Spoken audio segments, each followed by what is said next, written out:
What's up, designers, and welcome back to Rempton Games. It's been a while, but I'm finally back and I'm really excited about today's topic. Whether you're designing your own trading card game set or just a fan who's interested in learning more about how these games are made, today's video is for you. Today, I'll be going through the steps of how a trading card game set is made, from initial concept to design skeleton, and finally to a finished game.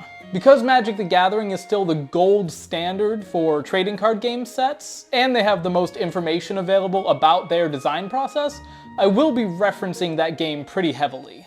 Although the details will of course vary from game to game, I found their process really helpful when I was designing my own sets, and I think you will too.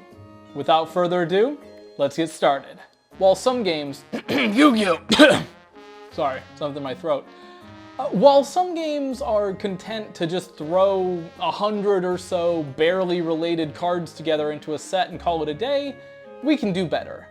We want a set that is unique and memorable, stands on its own, and supports a wide variety of different formats. The first thing to do is come up with the core concept for the set.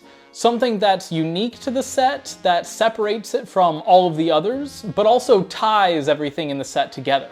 A theme can be either mechanical, also called bottom-up, or flavorful, also known as top-down. Some mechanical themes in Magic the Gathering include the Lands Matter theme of the Zendikar sets and the two-color guild factions of Ravnica. Some top-down themes, on the other hand, include the Greek mythology-inspired world of Theros and the gothic horror world of Innistrad. Because Magic is a game about conflict, one thing that all sets have in common is their capacity for conflict. And I think it's about time we introduced a brand new kind of conflict into the world of Magic the Gathering: capitalism. That's right, we're going to be designing a top-down set where the world is filled with bureaucracy and red tape, where monsters compete in brutal office politics, and businesses fight each other to the death in a free market free-for-all where only the strong survive. Boy, that escalated quickly. Once you have your core theme, you should spend some time fleshing it out.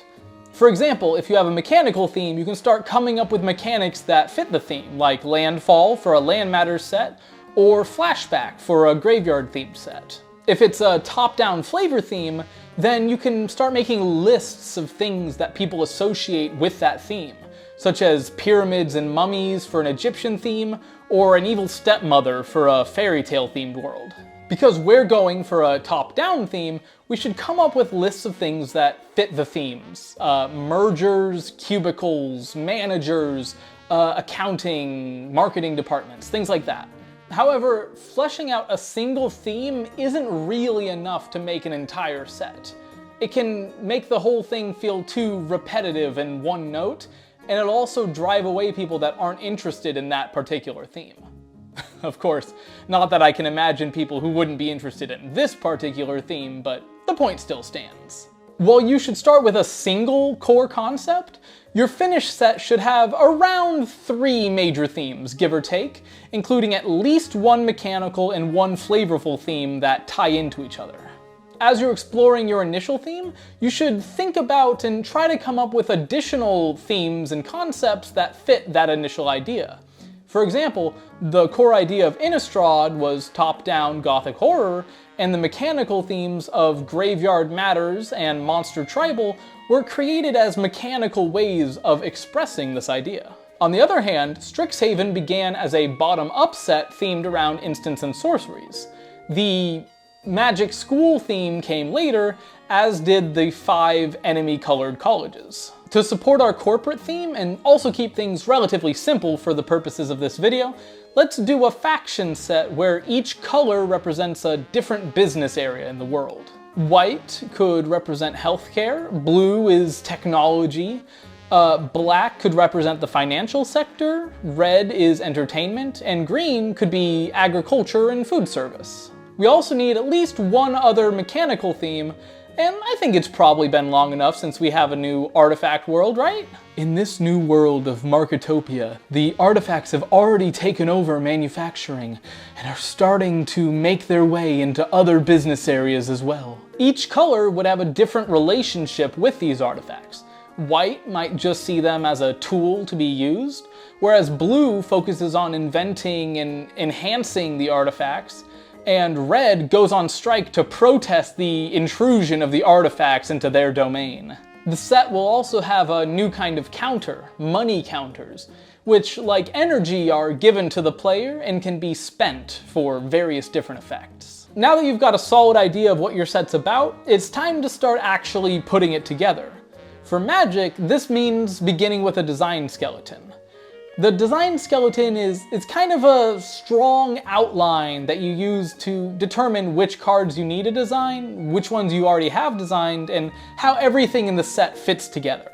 To start your skeleton, you're going to need to decide how many cards you want to have in your set. A modern Magic set, for example, has 260 cards, roughly, with around 100 commons, around 80 uncommons, about 60 rares, and around 20 mythic rares. Within each of these rarities, you want to make sure that all your major factions are represented. For Magic, this means making sure that we divide each rarity into the 5 colors of Magic. We'll assume that all the artifacts are colored to simplify the math. This means that each color should have 20 commons, 16 uncommons, 12 rares, and about 4 mythic rares, although color balance is a little bit looser at mythic rare. This is already starting to seem more manageable. Design 20 red cards is a much more doable task than simply saying design a set. But we can keep going. You can further divide each rarity and color by card type. For example, in Magic, about 50% of the cards are creatures. For some colors it's a bit higher, others a bit lower, and you also want to make sure that the other major card types of artifacts, enchantments, instants, and sorceries are all represented as well. Among the creatures and non-creatures, you also want to make sure that you're designing cards at a range of different costs, especially at common and uncommon, where you want to make sure you have a good curve. At this point, you can break it down to the level of design a 2-mana red common creature, but we're still not done. Now you can start filling in spots for the specific details you know you're going to need. In Magic, there are some things that always show up at common, such as a giant growth effect in green, direct damage spells in red, a discard spell in black, or some kind of counter spell in blue. However, you can also start filling in specific details in your design skeleton based on things you already know you're going to need in this set.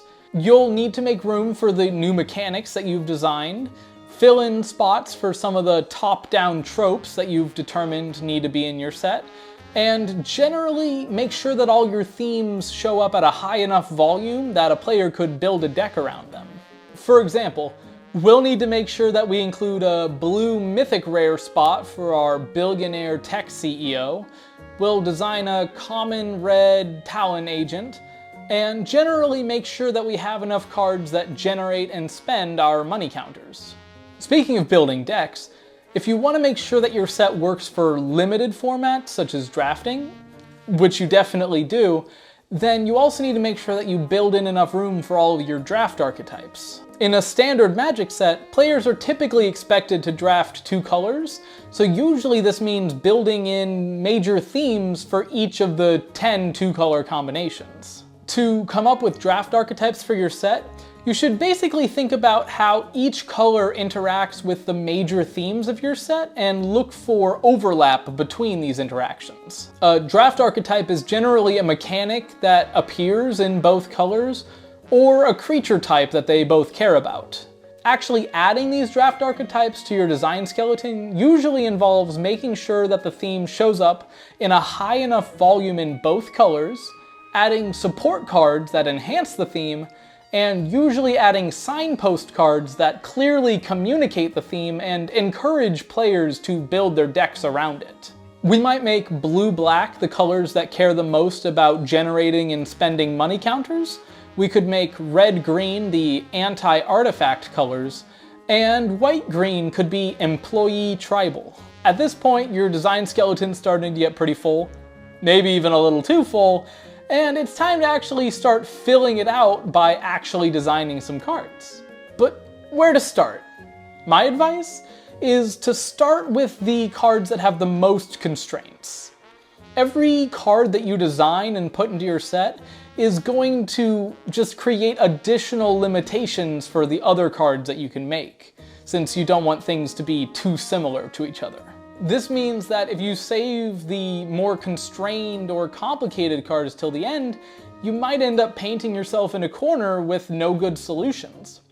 On the other hand, if you start with the more constrained cards, by the time you get to some of the more open-ended designs, you've narrowed down the design space and given yourself a little bit more direction to work with.